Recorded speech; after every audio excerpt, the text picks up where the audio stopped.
ઉપવાસ એ શરીરનું એક વિજ્ઞાન છે અને ધ્યાન ન રાખીએ તો એને બીજે છેડે તકલીફ આવી શકે છે.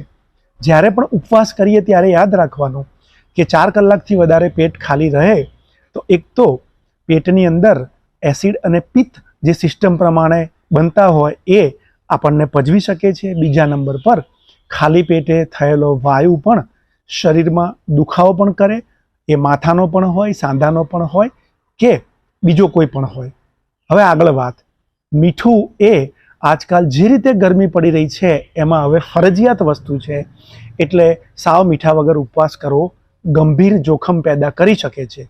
અને એ સિવાય પણ ધારો કે તમે એક સમય જમો છો તો એ જમતી વખતે સફેદ મીઠું જે રૂટીનમાં આપણે ખાઈએ છીએ એ ખાવાનું રાખો. તમારે ઓછામાં ઓછું 4 વાર શરીરની અંદર કંઈક જવા દેવું જોઈએ. સમજો કે સવારે તમે ચા લો છો, કોફી લો છો કે દૂધ, તો એની સાથે કોઈ પણ ફરાળી વસ્તુ, તળેલી વસ્તુ લો પણ એનું પ્રમાણ ઓછું રાખો.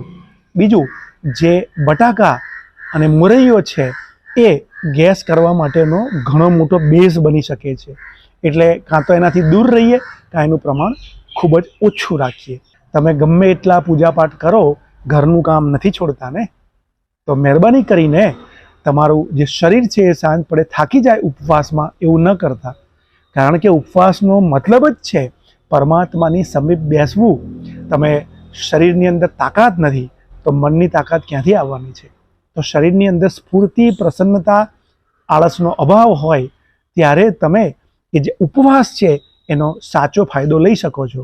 બાકી તમે જીદ પર આવી ગયા અને દર વખતની જેમ આ વખતે પણ અલુણા એટલે કે મીઠા વગરના કરવા છે, મીઠું ઓછું કરવું છે, એવું કર્યું તો આ જે રસ્તો ભગવાનના મોક્ષ સુધીની યાત્રાનો છે એ અકાળ મૃત્યુ એટલે કે સમય પહેલાં ભગવાન પાસે લઈ જઈ શકે છે.